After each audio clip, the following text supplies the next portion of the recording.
Welcome to the Blueprint Podcast, where we throw out the old blueprint so you can become who you were always meant to be. I'm your host, Jason Smith, and if you haven't already, make sure you click the subscribe button and share this podcast with your friends on social media and tag me in it at JBirdFit. Today, I have a very special guest for you. Dr. Robert Glover, therapist, coach, speaker, and educator, is a relationship expert with over 40 years of professional experience. The author of the groundbreaking No More Mr. Nice Guy, the best-selling Dating Essentials for Men, and the recently released Dating Essentials for Men Frequently Asked Questions, Dr. Glover has helped thousands of men worldwide transform their lives and get what they want in relationships, sex, and career. Dr. Glover, welcome to the Blueprint Podcast. Every nice guy has an origin story. If you turn to social media and dive into the comments section, you'll find no shortage of men who identify with the framework of being a nice guy, but their personal definition is unique to them. And what we find in your book doesn't quite line up. When did you first discover nice guy syndrome, and how did that lead into writing the book, No More Mr. Nice Guy? All right. So go in the Wayback Machine. Where this process began for me would have been in my early 30s, and I'm 68 now, so that's 30 plus years ago. I was in my second marriage, and my wife confronted me, my then wife, and she says, "Everybody thinks you're such a nice guy, but you're not. You can hurt me badly. I can't trust you. You embarrass me. You don't follow through on things you say you're going to do." And she goes, "You need help." I said, "If you don't go get help, I'm leaving." And I'm thinking, you're the one who hates yourself and is in a bad mood all the time and never It's wants got to to have be sex you. anymore. It's all right. I'll go get help. I do everything under the sun to try to make you happy, and you still can't be happy, but okay, I'll go get help. And I was a nice guy. I didn't want to lose the relationship. So luckily, I landed in some good places when I went seeking help. I landed in a 12-step group for sex addicts because she said, "You're a sex addict." Mainly because I wanted to have sex with her and she didn't want to have sex with me. We're only 2 years into a marriage. And so I went, quickly found out I wasn't having enough sex to be a sex addict, but it was an amazing place for me to be. It was all guys, usually about 8 or 9 guys. I think met at 5 or 6 o'clock in the morning once a week. I looked forward to going to that because the first time in my life, I started revealing me. I started being open. I started being vulnerable. And I also got into therapy at the same time. And that was great because for the first time in my life, I was in my 30s in my second marriage and already had a PhD in marriage and family therapy. And a therapist taught me about boundaries. I'd never heard of boundaries before. I had no clue what they even were. And then I landed up in a men's group led by a female psychologist who'd written some books about sexual shame. So I really somehow, luckily, ended up in some really good places that really begin to put a spotlight on this paradigm I had that yeah, if you'd met me, I told you I'm a nice guy.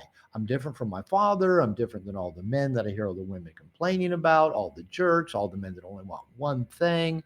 I won't be that guy. So I was repressing my sexual agenda, using what I call nice guy seduction, listen to them talk about their problems. I'll try to help them fix their problems. I'll be different from other men. So the spotlight on that paradigm started getting focused on my belief that if I was just a nice guy, in other words, if I become what I thought other people wanted me to be, I'd be liked and loved and get my needs met. But in the process, like I found out in that 12-step group, all the things I need to hide from people so they don't reject me, get mad at me, not love me. So I began to see that what I was doing. I was trying to become what I thought people wanted me to be and hiding anything that might lead to rejection or some uncomfortable experience. That probably came from fundamental Christianity that I grew up with, an angry, capricious God that wants is looking for ways to send you to hell for all eternity. From a father that you never know when you walked in the room if what he was going to criticize or basically bitch at you about. To the angry feminism of the 60s and 70s. That's every man's a rapist and erection's a sign of aggression. I heard those things as an adolescent. To my mother, who as a codependent was raising me to be different from my father and all the bad men out there. So all of that stuff played into that nice guy paradigm. What really then took it to the next level is I had a practice as a marriage and family therapist, and I started noticing guys coming, often with their wives or girlfriends, were saying the same things I was saying. I'm a nice guy, one of the nicest guys you ever want to meet. I treat her better than her ex. I'm raising her kids. I do everything for her. I try to make her happy. It's never good enough. When's it going to be my turn? And oh, she never wants to have sex anymore. Then there were the single guys who I didn't immediately connect them because I was in relationships. I related more to the relationship complaint that mimicked mine. But then the single guys that say I have lots of female friends, they all think I'm amazing. They all say, "Oh, you're going to make some woman so happy. Some lucky woman's going to be Someday. so." Yeah, but they don't want to date me. They don't even think of me. That's before like friend zone Right. even was part of our vocabulary. But that's what happened is they were in the friend zone. So I started a No More Mr. Nice Guy men's group 25 plus years ago and quickly became a second group. And I just started writing what I was learning about me, about this thing I was starting to call nice guy syndrome. Kept writing for about 6 or 7 years, and people kept saying, Robert, you should write a book. You should go on Oprah. This could be a bestseller. So no pressure there. And I did. And then I kept writing. Took about 6 or 7 years to write No More Mr. Nice Guy, and about 3 years to get it published because a lot of publishing companies said, Robert, we like your book. It's a good book. It's well written, but our marketing department says men won't buy a self-help book. That was 20 plus years ago, and they were wrong. Men buy self-help books. They buy a lot of them, maybe especially thanks to Amazon that people, now that people listen to podcasts like this, they go, oh, I'm going to go on Amazon and check that book out. And then Right. Amazon said, people who bought this book and this book. Now, whether or not guys actually read them all, we do buy them. Yeah. And then they just stay on our Might sit Kindle around or, for a minute. Yeah. you maybe go on a shelf somewhere behind us. So that's the story that led to me becoming aware of my nice guy patterns, seeing the bigger pattern among men, and then writing a book about it. And I've been working with nice guys for the last 25 years to this day. It's so interesting because that internal phrase that the nice guy carries with him is always when something's not going right, when something's not going well, when something isn't going as you expect it, because you have all these expectations. It always comes back on, I'm such a nice guy. I just Yeah. don't get it. And so I have to try harder. She isn't happy. I'll try harder to make her happy. Or she keeps pointing things out. I don't like being pointed out. I'll either defend myself or hide them better. I'll get right. better at hiding that stuff. So there seems to be a lot of confusion these days about what it means to be a man and what a nice guy actually is. And is it okay to be a nice guy? What's wrong with being a nice guy? So can you give us a definition of what it means to be a man in the modern world? And then, of course, why is it not Yeah. okay to be a nice guy? I'm not going to give a definition of what it means to be a man. I know you can go on the internet and find a zillion definitions, based Everybody's on, got their own brand of it for yeah, sure. especially if you get caught up in red pill stuff, you're going to get Right. all kinds, especially if you get caught up in Navy SEAL stuff, especially if you get caught up in our worship of achievement stuff. People will ask me occasionally, what's your definition of a man? I don't have one. But I can tell you what's wrong with being a nice guy. Pretty much start No More Mr. Nice Guy, putting a spotlight on. You would think a nice guy would be a nice guy. But if you go back to what I said, the nice guys are doing, they're trying to become what we think other people want us to be. We're guessing what will make that person happy. Like if you invite me on your interview, on your show, and every time I notice you nod your head, okay, that he liked that. I'll keep talking that kind Confirmation. of stuff. But yeah, but if you go like that, I'll go, oh, okay, I won't bring up that stuff anymore. That, yeah, what kind of interview would that be? It'd be pretty Right. uninteresting, but I'd be inauthentic. I'd be dishonest. I wouldn't just be coming from my truth. I'd be saying what I thought you wanted to hear. So you really didn't know. Did I really think that and believe that? Or am I just saying it because I think you want to hear that? When nice guys are trying to become what we want other people to be, we are inauthentic. We're not being ourselves. We're not telling the truth. And so maybe coming back to what's a man, be your fucking self. Be who you are. And then that other part, everything we're hiding from people because we think, and this always begins early in childhood because we get maybe a negative reaction, a frown, a punishment if we have a need or a want, or everybody else's needs and wants maybe seem more important than ours. A sibling's a problem, maybe mom's depressed, maybe dad's angry, alcoholic, exhausted. So most nice guys do hide their needs, their wants, their sexuality, their desires, their opinions, if they think it might lead to something negative, which means we're not honest. We're not at all honest. And so you can't really ever know what a nice guy wants, thinks, feels is going to do. And then in addition to that, if you start hiding things like your sexuality, I promise you, sexuality is too powerful of a life force to hide it anywhere. It's still going to manifest, but now it gets manifested in these dark, hidden, secretive, often hurtful kind of ways. So when I say about, okay, be a man, be yourself. The problem with that is so many men I talk to go, apparently being myself isn't working because women don't seem to be attracted to me when I'm myself, or my wife doesn't seem to want to have sex with me when I'm myself. And I'll ask them, how many people do you actually let see the real you? Do you let you see the real you? And I think that's where the problem lies, is that so many of the men I work with have just internalized this message. Being me isn't okay or good enough. So I either got to become better or just hide that. Or as you said earlier, just not try. Just I try. It doesn't seem to matter. Yeah, they end up having a poor self-concept. I'm not really a big fan of terms like poor self concept or low self esteem because they actually tell us almost nothing. If you don't, for example, talk to a woman because they scare you, you could say, if I just had a better self concept, I could talk to women. That might still scare you. So Maybe, yeah. we do often have a lot of self limiting beliefs, but let's back this up even further. 'Cause I know you work around attachment. So let's go back even further, is that we come into this world, every human being comes into this world completely needy, dependent, and vulnerable. Our brain is way underdeveloped. A male's reasoning brain doesn't finish developing until about age 25. That's why our car insurance goes down. We quit doing so many stupid things. We're a little more reasonable. We're not just reactionary. So when we come into this world, because every little child is completely vulnerable, needy, dependent, immature in the processing, we're not thinking yet. We're just reacting. We're feeling. Every uncomfortable experience gets internalized into a very primitive part of our brain called the amygdala. It gets stored up as emotional memory. Children are narcissistic by nature. They believe, without being able to think it, that they are the cause of everything that happens.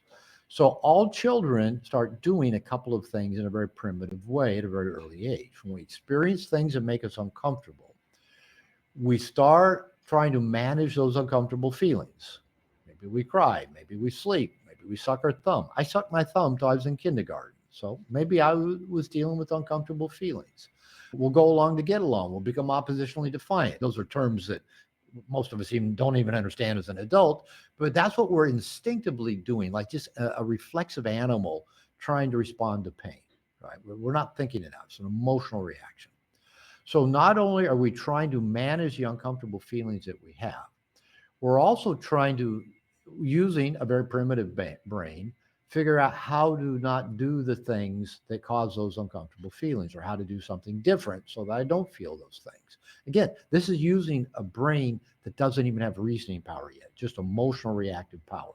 So every one of us as a child, when we had uncomfortable experiences of any kind, we were hungry and didn't get fed, we were cold and didn't get wrapped up, we messed in our diaper and didn't get changed, or mommy and dad are angry and yelling, or parents split, or parents an addict or depressed, whatever it is, any uncomfortable feeling we internalized, I caused that, I got to fix it. Everybody does that, not just nice guys. It's just one way of doing that. So we grow up then, and that becomes our machine language, our operating language for it gets combined with the temperament we already have. And now we start seeing the world through that lens. How do I manage uncomfortable feelings? How do I keep uncomfortable feelings from happening to me? Then we hit adolescence and we want to be accepted by our peer group, liked by the opposite sex, however we define the opposite sex. And so now we got to figure out, how do I have interactions with other people and manage hurt and discomfort? And so that's where all of our neuroses and defense mechanisms come into. That's where attachment styles come in. We're trying to do something that we're wired to do as humans, get close. At the same time, trying to do that in ways that we don't ever get hurt in any way. Now, that would be messy enough if just one person in a dyad was trying to do that, but both people are trying to do that. That's where nice guy syndrome comes in. That's where I'm not on social media much. I'm not a huge fan. But in general, almost everybody that breaks up and posts it on social media, for guys, their exes were all either narcissistic or BPD. And for the women, they're all either narcissistic or sociopaths. I've been a therapist for over 30, 40 years. I've not met that many sociopaths or narcissists. But nowadays, everybody's amateur diagnosis, and unfortunately, probably everybody's amateur diagnosis of attachment styles as well. But the truth is, we've all got attachment issues. We all have attachment issues, anxiety, anxious attachment issues, because we're all trying to get love and connection and not feel vulnerable, get hurt, or get exposed in any way whatsoever. So nice guys do that in their own unique way, but everybody else does too in their own unique way. Yeah, I think it's interesting with the amateur diagnosis of a lot of things in the psychology space, and it ends up becoming a barrier to connection because you don't fully understand the concepts that you're talking about or that you're just casting out on all the people in your life. And then you expect them to come to you and relate to you and to be with you and to have conversation with you and connect with Yeah. you when you're throwing up this massive barrier and you're not realizing that you're the one that's causing this disconnection between you and others. You don't know how to relate to other people. Yeah. We're either attracting people to us that feel familiar, so that let us use our relationship tools we developed when we were 2 months old, 2 years old. So, of course, they act in ways that let us use these relationship tools that were built on moments of pain and abandonment and discomfort. So, we either attract those people to us or we turn them into people that we can use those tools on. Because if the people don't match our relationship tool set, we either don't see them, we don't even know they exist, or if we ever do begin to interact with them, we quickly move on because we just don't even know how to manage our own relationship fears, anxieties, expectations, projections, because these people don't match our own. The human mind wants familiarity. So that's why if you listen to one person who talks about one bad relationship, they probably have a list of bad relationships because they've probably been doing a lot of the same thing over and over again. That Right. includes me. I tend to do the same things All over and over guilty. again. Yeah. Yeah. When we look at trying to manage relationships or to manage the things that are going on in our life, you talked about covert contracts. What are those and what do they look like? Okay. Covert contracts. I think that's probably one of the key core dynamics of nice guy syndrome. A lot of people tell me that's the part they really got a lot out of in No More Mr. Nice Guy. So I'll define them even more clearly than I do in the book. Most nice guys, nice girls operate from three fundamental covert contracts. They're all if then propositions. They're all manipulative in nature and they all have strings attached. That's why they're manipulative. They have strings attached. If I go to the And gym and get muscles, then everybody will want to date me. yeah, that's a fairly generalized covert contract, but we It's usually get more specific. If I specific, go yeah. to the gym and get muscles, that woman who I think's really hot will want to get naked with me. We can have real general ones. If I'm a good guy, God will love me and bless me. We get really general, But that seems to be all like the the way down to ramping up into it yeah. with our It internal is dialogue.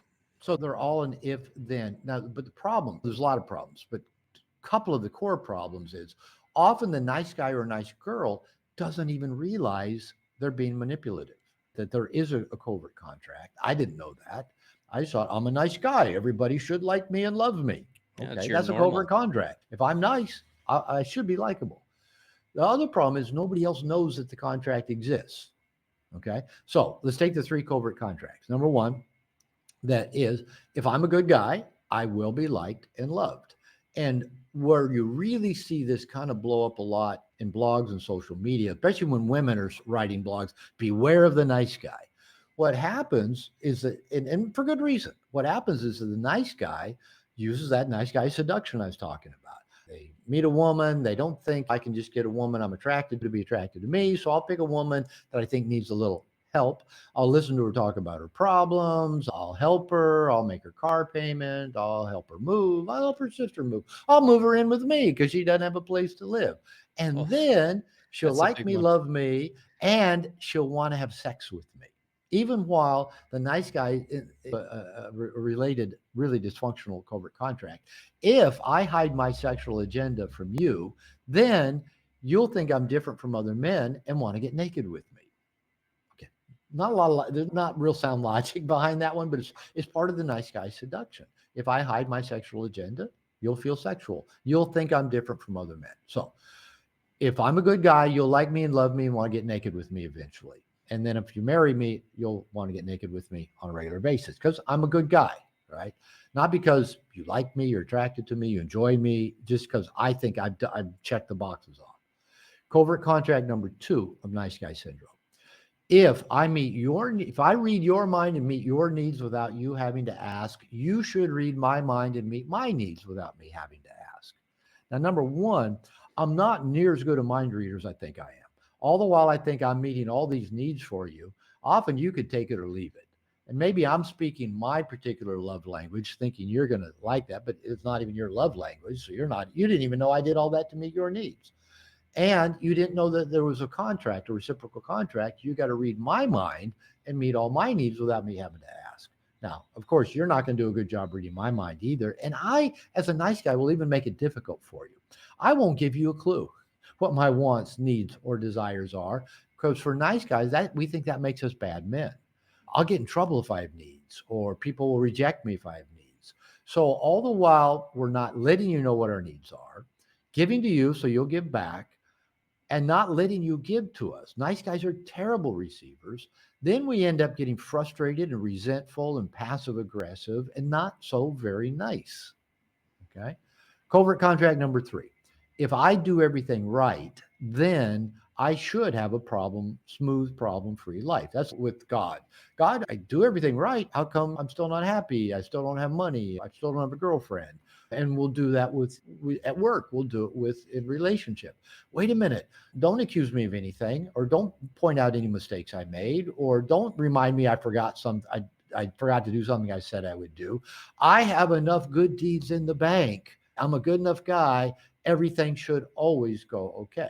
That's a really Peter Panish way of viewing the world, is that like somehow the world could go always the way we want it to. So, and all of these covert contracts, not only do they not work, when they don't work, nice guys just double down on the same 3 covert contracts rather than go, why isn't this working? It's because she's a borderline, she's a narcissist, or she's a trauma survivor, she's this, she's that, she has attachment issues. But we don't realize we're just repeating the same things that don't work. And Einstein said, whatever thinking created the problem we're in, that same thinking is not going to get us out of the problem. But again, what else are we going to do? That's the only roadmap, model, and meme that we have to work on. Be good, read other people's minds and give a lot, and just do everything right. And so often, again, these leads us to being pretty unhappy and frustrated, and not being very nice a lot of times. Yeah, it's really a victim mindset that you get stuck in. It will lead to it in a hurry. Yeah. So how can the nice guy begin to create awareness around this subconscious way of interacting or believing who they are? How can they get around that? They could buy a really good book on the subject. Right. Yes. There you go. You know what? I get emails daily and have for years from men, but a number And you from always women as will, 'cause well. they're always being created. Yeah. Oh, yeah. The number of nice guys out there, I think, has expanded since I wrote No More Mr. Nice Guy. Oh, yeah. Since it came out in print 20 something years ago. But guys say, how did you know me so well? You've been following me around. You have cameras on. You're spying me. Yeah, I'm going to you sue live you. in Invasion of privacy. I'm a recovering nice guy. And I worked with a lot of nice guys in the process of writing the book. So often the covert contracts is really a pretty good place for nice guys to start recognizing their behavior. Go, yeah, I do that. Yeah, I do listen to them talk about their problems so they'll like me. Yeah, I do try to read their mind and give to them. Yeah, I do tend to avoid conflict and hide anything that. So it almost needs to be somehow spotlighted for the average nice guy. Now, occasionally I'll get an email or somebody will join one of my programs and say, Robert, before I found your book, I'd already realized I had this nice guy thing, and I already realized it wasn't working. And I'd already realized they started like I did. I didn't read a book on nice guy syndrome. I just, like I say, ended up in some good therapeutic environments that helped me start seeing it in me. And the fact that I was a therapist, I got to start seeing it in other people. So that I had a unique situation. So some people do discover this on their own. They're intuitive enough to realize, okay, these covert contracts, me giving to get, it isn't working very well. But a lot of people have to have it put in the spotlight. They see a YouTube video on the subject. A therapist gives them the book. A fellow member of a 12-step group gives them a book. A member of their church. I can't tell you how many guys have said that either a partner, a wife, a girlfriend, or an ex gave them the book. So it almost requires a man, and again, a woman, because there's nice guy syndrome, nice girl syndromes existed as long or longer than nice guy syndrome. Putting a spotlight on the behaviors of the conflict avoidance, the repetitive bad choice in relationship, picking people we think we have to fix, how we have to sacrifice ourselves to try to get people to like us and want to be with us, our lack of boundaries. Once the spotlight's on, people often then wake up pretty quickly. That's me. That's me. And they want to know, what is the alternative? How do I do it differently? And as I say in No More Mr. Nice Guy, don't try to do it alone. You did not become a nice guy in social isolation. You won't read a book and go, okay, this is all I need to quit being a nice guy. I found that, you need to go find safe people, begin revealing yourself, begin releasing what's called toxic shame. What was beneath that belief that I'm not good enough, I have to hide things about me, I have to become what other people want me to be. All the things that's gotten in the way of us having the kind of relationship we want. We have to start doing this work. I would coach, a therapist, but I found it works best in a group, whether it's a 12-step group, a support group, therapy group, because then we're in a social context. Our nice guy patterns start showing up big time, and they can be.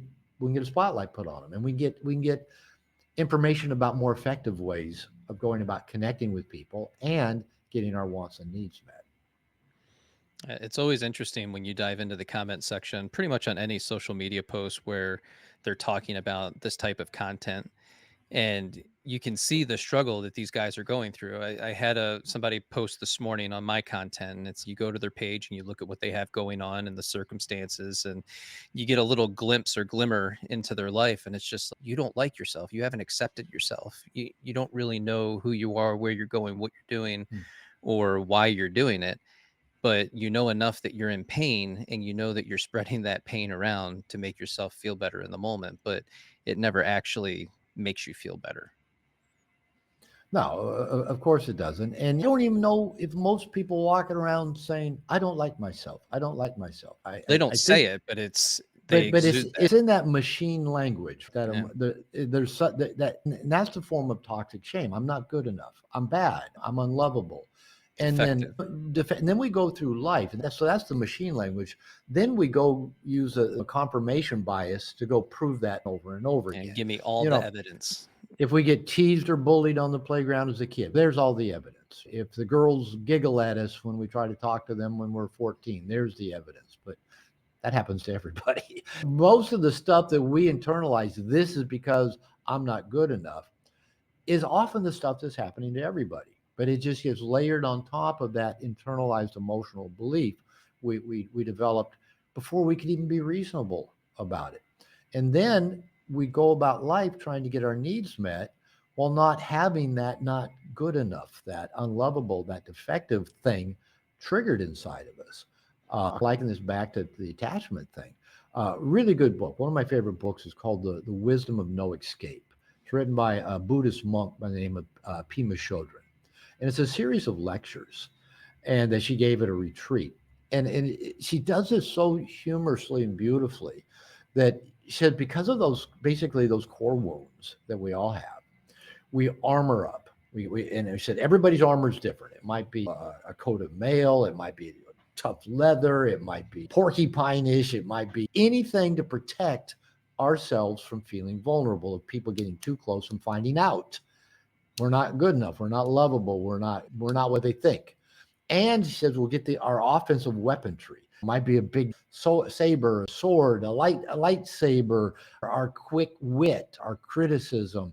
So what Criticism. we're doing is we're trying to get love, we're trying to get connection, which we all need, we all crave, while protecting ourselves with our defensive armor and keeping anybody at bay who might hurt us with our offensive weaponry. It's like the Leonard Cohen song, Hallelujah. There's a line in there, something about all I learned from love is how to shoot someone who outdrew you. That's all we learn from love, right? Yeah. I'll shoot you first before you can hurt me. And so Pima talks in that book, The Wisdom of No Escape, how each person individually and uniquely, how they start cutting into their own armor. Some it might take a blowtorch, some it might take just a bandsaw. How do we start pulling that armor off, and it's going to feel really vulnerable underneath all that, really raw. And how do we lay down the weaponry that is protecting ourselves from getting hurt from somebody else that we're trying to get loved by?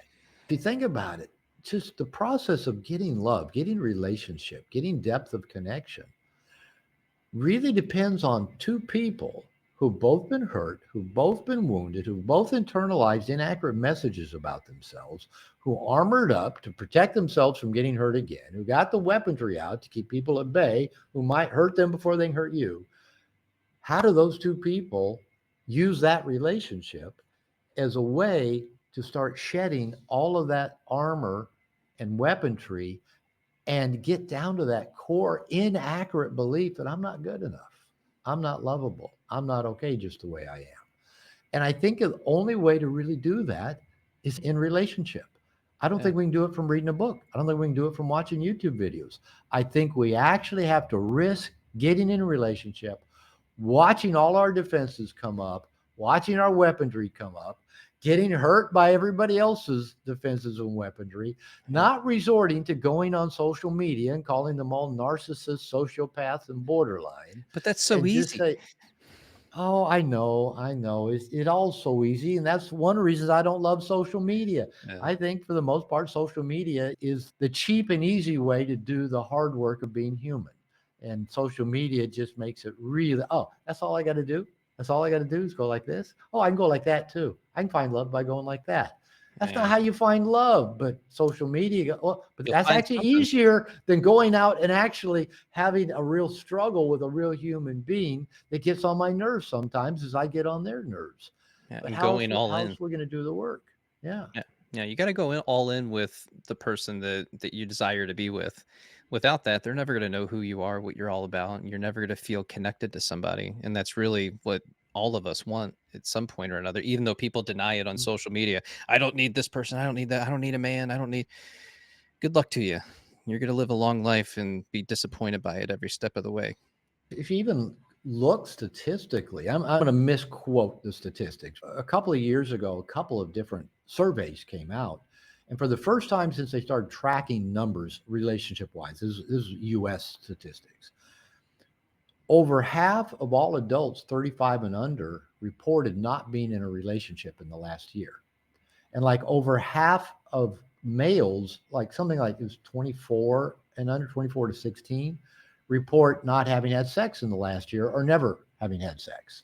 We've got all the dating boot camps, we got all the swipe right apps, we got all the ways that people can connect using technology in ways that our parents and grandparents didn't have access to. And we can't fucking get into relationships. There's something going on there. And I'm thinking that maybe the very hookup culture created by our technology is actually working against us, actually ever having what we probably most deeply crave: a true, honest, vulnerable relationship with another messed up human being, while they are also working at being honest and vulnerable at the same time. Yeah, a lot of it. I talk a lot about self love on my platform and knowing who you are as a person. And so many people are running around never having asked themselves some really important questions about what do I want? Where am I going? What are the next steps for me? If I were to use the language of a shared mission and vision in a relationship and actually try to build something with someone and co create, and I use that language, could I have the type of relationship that I want to have? When I got divorced from my second marriage in my late 40s and got out into the dating world for really the first time as an adult. I got married the first time to somebody I met in college. So I was never a very good dater. So I had to learn how to date, and got good enough at it that guys wanted me to teach them what I was doing, and ended up teaching courses and writing a couple books on dating. And I really take the approach of conscious dating. I'm not a big fan of all the pickup and all the pickup lines. And I really just encourage people to be real with each other. And as I was dating, one of the things I started doing over time is that if I dated a woman, say more than 3 or 4 dates, and it looked like we were going to keep seeing each other, we didn't know how long that might last, but What I started telling women, I told maybe 3 or 4 women this. I told them, I said, if we keep seeing each other, here's what you can expect from me. I'll be conscious. I'll pay attention to us, to me, to you, and what's going on. I'll be honest. Everything I'll tell you will be the complete truth. You'll never find out I left anything out or diverted your attention from something or lied to you. So I'll be transparent. You'll know what I think, what I feel, what I want, where I'm going, what I want from you. And I will set the tone and take the lead. I won't burden you with what do you want to do tonight? I'll show up with a plan. Where do you want to go for dinner? Yeah, what do you want to go out tonight? You want to do something? Yeah, women Yeah. tell me that just feels we think we're being nice and generous, but women say it burdens them. It's just Right. one more thing they got to figure out. So every woman I told that to, probably about 3 or 4 women, they all got to look and go, you need to write another book because I've never had a man tell me anything like that before. And I believe that's probably accurate. How many of us get into relationship with the idea I'm going to use this relationship in as conscious way as possible to use it as what David Snarch calls in Passionate Marriage, a powerful personal growth machine. And how can I lead in that way and invite the person I'm with to use it in the same way to create what I call the relationship teeter-totter. As I grow and you get insecure that I might outgrow, you go, you can either try to pull me back down or I better grow too. And as you grow and I get some anxiety, you might outgrow me. I can either try to pull you back down or I can grow. And so all of a sudden, this turns into this powerful personal growth machine of 2 people who are bringing their woundings, their bad experiences, their defensive armor, their offensive weaponry. How do 2 people bring that and say, we're going to get on each other's nerves? We're going to question, why did I pick you? Do I want to be with you? And can we use all of that as a way to both of us grow? Now, of course, there needs to be boundaries in there, that there are things that are off limits. Infidelity is off limits. Emotional abuse, physical abuse are off limits. Those aren't things you should put up with thinking, but it's a powerful personal growth machine. There does need to be lines that get drawn, but that's even part of the powerful personal growth machine. I've had conversations before where I said, if you ever do that again, we're done. That's not acceptable. If you want to be with me, it has to be done this way. And on several occasions, the other person said, you're right. That is intolerable. I will not do it that way ever again. Even that, drawing the line on the things that are not acceptable, is part of the powerful personal growth machine. So infidelity for you is a hard line no? I can't say that I always drew that line when it came up back when I was more still in the nice guy stuff. The nice guy Here's the wouldn't. thing. They'll take it and take it until the resentment comes out. Here's the thing. Dishonesty is more my hard line. Okay. Without going into a lot of detail, my wife's side of the relationship is open. She has desires to be sexual with more different types of people than I can be. I'm okay with that. She's honest about it. She's transparent about it. There's nothing hidden about it. I'm actually monogamous because I don't want to have sex with anybody else but her. And it's working out just fine. Been doing that for a couple of years. If she lied about anything that she was doing, would I draw a hard line on that? Yeah, I've had to a couple of times. And she goes, you're right. There was no reason for me to even tell you a lie. I could have just told you the truth because it was okay. So that's, to me, is hidden, secretive, or deceitful behavior. That is, I'm not a fan of the word toxic because, again, it gets used so much on social media. But yeah, that is toxic to a relationship. Deceitful, hidden, secretive, dishonest behavior. I'm a big fan of let's be integrated, let's be authentic, nothing hidden, nothing half-assed. Let's put everything out there and we'll figure out, do I like me the way I am? Do you like me the way I am? Do I like you the way you are? Not that we're perfect and we never, have to work through some stuff, but let's just put it all out there in the open. I call it getting to rejection quickly. If you don't like the me that I am with everything in the open, you're not a good partner for me. And if I don't like the you that you are with everything in the open, we're not good partners. So let's get to rejection and move on. But you can't get there if stuff is hidden and secretive. And as a marriage therapist, like I said, I started working with couples 40 years ago.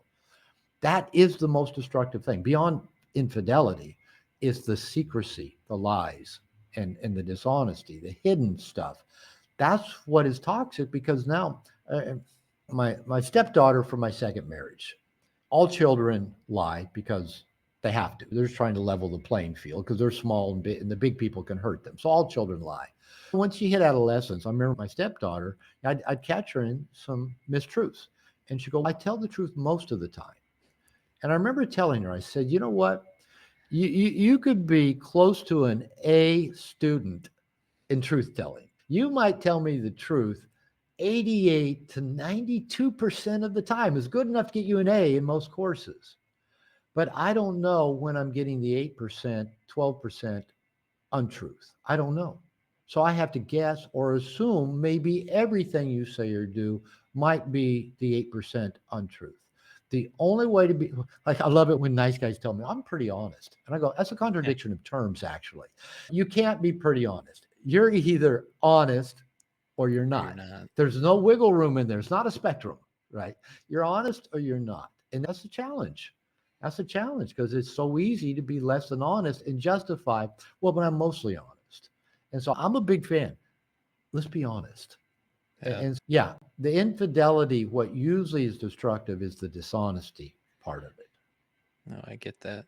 So, what about pornography and how that relates to the nice guy in terms of whether it's trying to cope with something, or there's always a lot of resistance when I talk to other men about their use of pornography and they struggle with it. There's always shame, guilt, and some sort of struggle that they're currently going through that's associated with it. They're using Yeah. it as a means of getting through something. You take enough time away from it, you realize that you break that habit, you break the addiction, and then you no longer crave that. What's your opinion on that? Yeah, we can do a whole series of podcasts on Oh, it. I'm sure. Yes, it is hugely a part of nice guy syndrome. It's usually a part, I think, of most men's lives. I don't approach pornography in Yeah, a just look at judgmental way. OnlyFans. Yeah, Yeah, and actually, I've never looked at it, so I've heard of it, but I don't well, even know what that right. is. Yeah, And I'm not signaling with that. Again, I'm not on social media. I will watch YouTube videos. So here's the deal. When I say the nice guys start hiding things at a very early age, their sexuality is usually part of that. And I think most people culturally around the world hide their sexuality at an early age. Most cultures are pretty much set up to teach their members repress your sexuality. Culture, religion, family are all about how do we manage people and keep control. Government's about that as well. And if you can make people feel bad about themselves for something that's normal or natural, they're easier to control. So that's what we've been doing with sexuality for a long time. Is we found that we've created all kinds of systems to convince people you're bad for having sex, other than in this really narrow band right here, and then we bombard them with sexual stimuli, but we keep reminding them they're bad for having sex. Now, here's the thing adolescents, depending on the person and their development, around 11, 12, 13, 14, 17, 18, depending on the man or the woman, boy or girl, start having strong drives to be sexual. It's wired into our DNA. It's meant to be there. It's a life preserving, life perpetuating dynamic. But in most cultures, we tell the very people that Mother Nature is saying, all right, start trying to put your parts in parts. It's a good thing. It's the evolutionary imperative. Culture sets it up to make that as hard as possible and to limit the access of the very people who Mother Nature wants putting parts in parts to be doing that. So, what happens in my workshops? I had a workshop here in my home this weekend. I asked a question, and I ask this a lot. And I mainly work with men nowadays, but I've heard the answers. I've worked with enough men and women to know the answer. I ask people, think back to your first sexual memory, whatever that might be. First time as a man, if you noticed you got a hard on, or if you touched your pee-pee, it felt good. Or if you're a woman, first time you touched your vajayjay and you liked it. Or you played, I'll show you mine, you show me yours. Or you were violated, or you got abused, or had a wet dream, or had your first orgasm. Whatever your first memory is, I say, go back. What's the context? Did it happen in the open? Could you share it? Could you talk about it?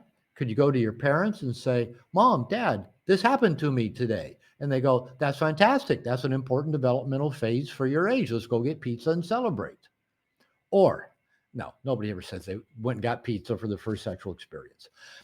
What happens is 100% of the time, maybe 99.98% of the time, people say it was hidden, it was secretive, it was in the dark. I kept it. I didn't tell anybody. I felt guilty. I felt bad. I felt shameful. And then if you mix in and if it felt good at the same time, and that happens a lot. If you feel like you're bad, you're doing something wrong, but it sure does feel good, right? Now sexuality and shame gets crosswired together. Sexuality and secrecy and guilt and hiding. And when was the first time? I interview people, ask people, when was the first time that they had sex that they could openly talk about that in adult company without it? Some people never get around to being able to do that. Right. So even when we get married and are now, quote, allowed to have sex, according to most cultural systems, it still keeps, we keep it hidden. We don't talk about it. So the thing is, we've all culturally gotten our sexuality crosswired with shame, guilt, secrecy. So unfortunately, that tends to amp up the intensity. Sex is already pretty damn intense. But then when you crosswire that with shame and secrecy and guilt, it makes it even more intense. Okay, so let's back up now. We take the average nowadays kid growing up, 12, 14, 18. My son is 38. And we got our first computers. He was adolescent. And when we got broadband, he's probably 12, 14 years old. He and his stepbrother spent all of their time stealing music on Napster and downloading porn. Right. No matter what we did, we couldn't stop. What we actually ended up doing is we finally got rid of broadband and went back to dial-up, which probably we're probably the only people on the planet that did that. Yeah. Yeah. Here you go. I think that might be a boob. I think it might be a boob. It's coming. It might be a boob. It's an elbow. So freezes halfway through. Yeah. It freezes halfway through. Yeah. Pornography is actually boring enough if you actually take it out of that shame compartment. It's even worse if you have no sound turned on and if it takes forever to load. It's really boring. So, but what happened is where at my age, you either found dad's Playboy magazine or Hustler, or your buddy found his dad's Playboy, or someone stole one from 7-Eleven. You sneak out, you look at it, and it feels good, but you're doing it secret, hidden, and it feels bad. So because the average 15, 16, 17, 18-year-old boy does not have sexual access to a real human being, but has unlimited access to pornography, and it is presented to them where you can get every fetish blown up to where that's the only thing that turns you on is to actually watch that particular fetish. And you can get it anytime, anywhere, and you're always going to feel shame attached to it, which amps up the intensity of it. And now, I've had so many men that I've worked with over the years in therapy. They go, I just assumed when I got a girlfriend or got a wife, I'd quit looking at porn because I wouldn't need it anymore. They don't quit looking at it.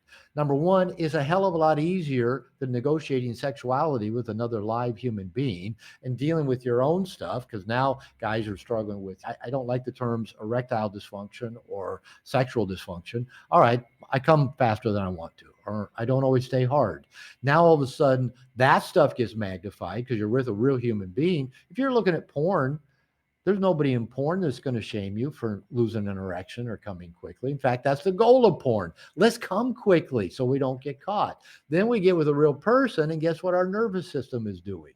We're coming quickly, or we're with a real live human thinking about somebody that we saw in porn, or the woman at the cubicle next to us at work that we'd never even talked to, but we'd sure like to see her naked. We're thinking about her while being, so all of this stuff just gets messed in. So I don't think porn is bad, evil, sinful. I just don't think it serves men well. But until you can peel the shame back from it, men can't break the habit of it. And I call it safe sex because really you don't have to risk the mess of having sex with a real live human. Sex with real live humans is messy. It can be fucking amazing and it can go south really quickly. Things can go wrong quickly. Things can get messy quickly. Another poll that I'll do in my workshops, I'll ask a man, We'll go around the room, round robin. What's everything that could go wrong if you try to put your penis in a vagina? And easily we'll come up with 20, 25 things that might eventually go wrong if you try to put your penis in a vagina. None of those 25 things go wrong if you're looking at porn. So, is there any, and porn so easy to access? Yeah, Most and there's men a don't sense even of know. control. Yeah. Yeah. And most men don't even know how to access a woman nowadays. Again, because they've not been taught. And, porn's so easy. They never go out and develop the skills that would let them develop a real live human being. And that's really a lot of the issue is there's so many skills that were missed in childhood, and that goes back to attachment and your observations as a child and what you were exposed to and what you lived with and what you believed to be true about the world and your place in it. But I want to go back a little bit and talk about how this relates to ADHD, because this Okay. becomes a conversation as more and more people are identifying with that, especially being diagnosed late in life. They're Yeah. taking on that label as well. So, how does that impact the nice guy syndrome? I think it impacts nice guy syndrome quite a bit, actually. And I think ADHD is an important subject that is like a lot of internet subjects now, has a lot of passion that goes with it. So let's just start with this. Number one, the typical educational system is not set up well to educate little boys. That's a given. I think you can find plenty Yeah. of evidence to support that. Okay. Little boys don't do well being forced to sit in an uncomfortable chair for hours at a time, listen to a female teacher write on the blackboard, and they have to try to remember what she's talking about. Boys don't learn well that way. Uh, Most of the evidence says that girls learn relatively well in that environment, but boys don't. All the evidence points out that boys and girls actually learn more effectively when not in the same classroom with each other. But that's something that certain entities that be resist that ever happening as well. Are boys overdiagnosed, overmedicated in our school system? Yes, they are. Does that mean they don't really have ADD and they're just being overdiagnosed and overmedicated? Not necessarily. Okay. And where I see it is that in working with adult males, because that's my job. That's all I do is work with adult males these days. And that's all I've done for 20 something years.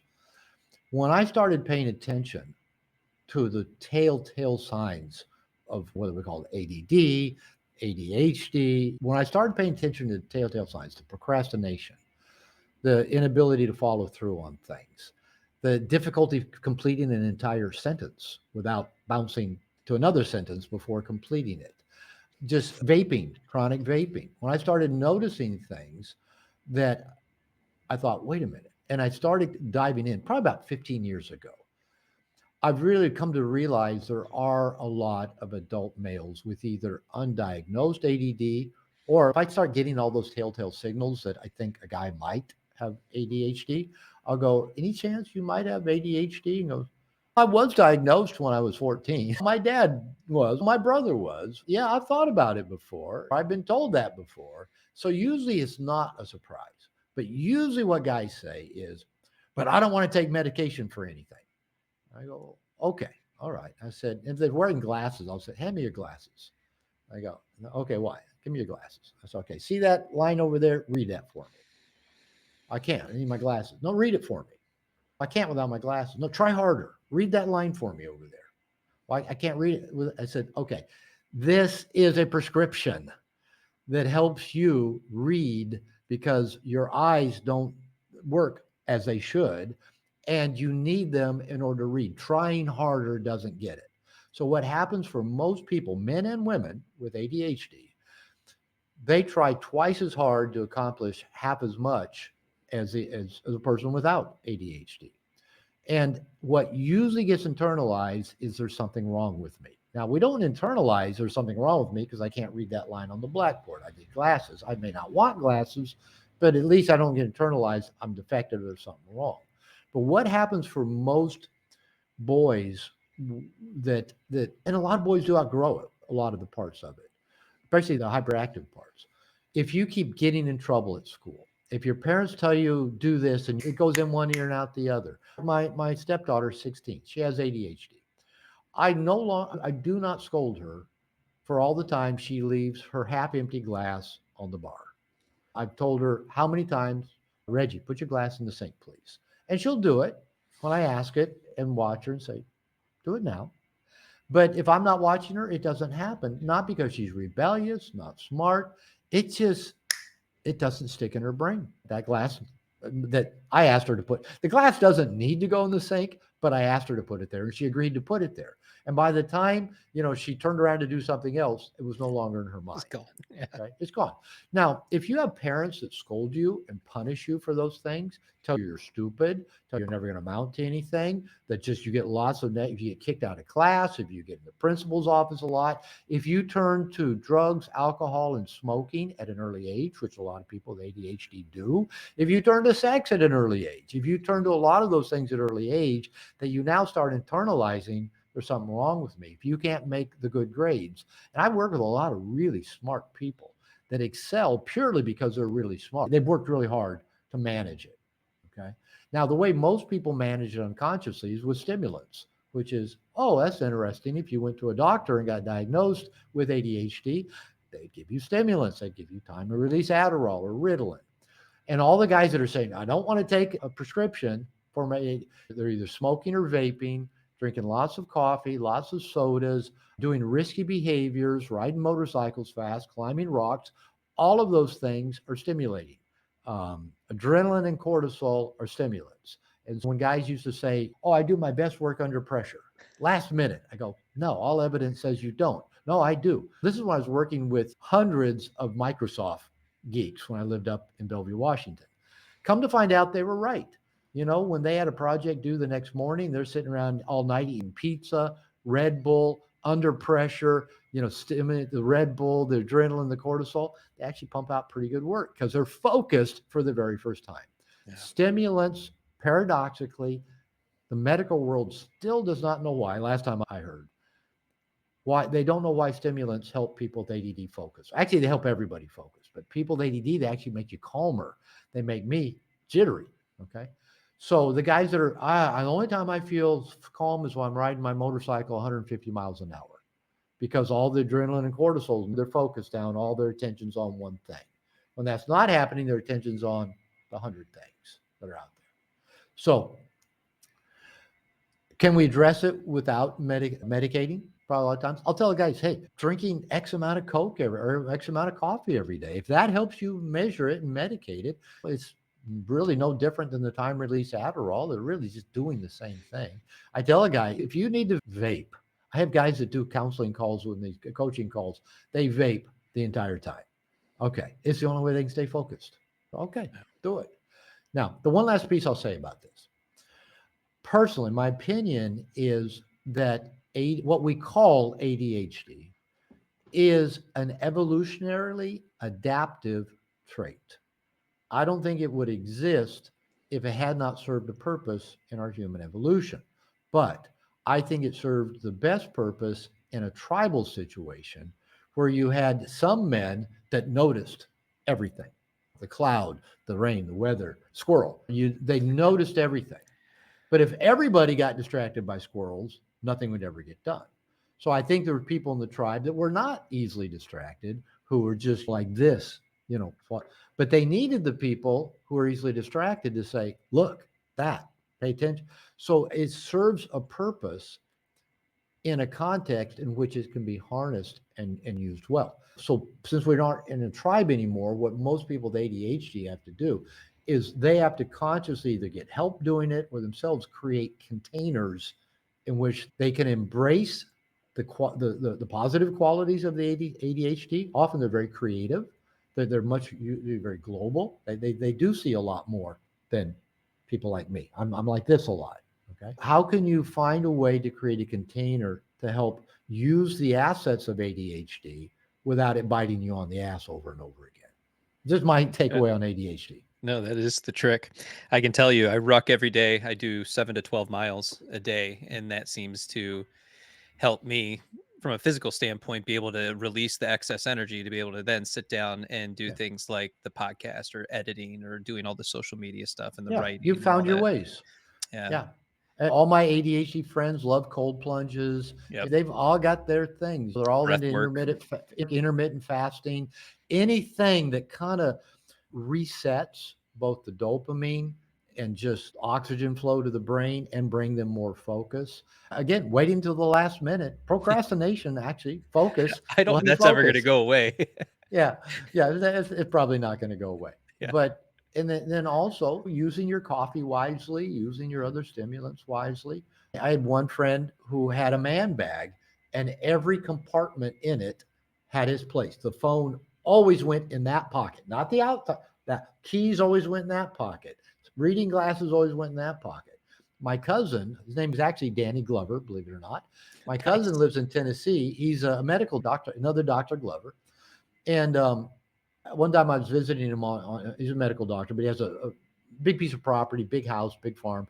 In his garage, giant garage, lots of shelves. I said, Danny, for a guy with ADD, your garage is the most organized garage of any human being I've ever seen. And he goes, it has to be. If I Yeah. put a wrench, a tool down on the edge of my tractor, I'll drive off, forget it. I'll never find it again. I have to go buy a new one. He just learned everything goes back in its place. So you learn to manage it and work with it and use the assets of it. That's so funny. I'm the same way with that. I'll set something down and then I immediately try to remind myself. I'm like, no, pick it up, put it in its spot. It has to go over Put here. it in its spot. Yeah. Exactly. Put it in its spot. Well, Dr. Robert Glover, I can't say enough how much I appreciate you taking your time with us today and sharing your book, No More Mr. Nice Guy. How can people reach out to you and work with you? Okay. Two ways. They can go to my website, drglover.com, just drglover.com. We've got my online courses there, consultation, my workshops, podcasts. I also have launched a men's membership program called Integration Nation. And my goal, and I know you've got a program, I'm working with all the other men on the planet who are creating programs. My goal is that every man on this planet who wants to be part of a tribe, part of a membership program, can have access. So if people want more information about Integration Nation, just go to integrationnation.net. And you'll be find sure out to all check the about show it. notes because I'll drop it there as well. Appreciate it. Bob, I can't thank you enough, man. Thank you so much. Thanks for the invite. Hey, it's Jason from the Blueprint Podcast. Are you looking to transform the way you understand and interact with yourself and others? If so, our On Attachment Masters Series might just be what you need. Join me in a stellar lineup of experts, authors, therapists, coaches for a transformative 6-week journey. Each week, we'll dive into the essential topics like attachment styles, overcoming self-sabotage, and how to cultivate healthier and more fulfilling relationships. You'll not only gain insights, but also participate in live Q&A sessions where you'll get direct feedback and advice tailored to your own experiences. Are you interested yet? Well, it gets even better. We're fostering a supportive community where you can connect with others who are on the same path as you, making your journey even more enriching. Spaces are limited, but we want to keep this experience intimate, so don't wait. Visit our website and check out the link in the show notes to sign up today. Start your journey toward deeper self-awareness and more meaningful relationships with On Attachment Masters Series. To learn more, just comment attached anywhere you find us on social media or message us directly. We're happy to help unlock your potential.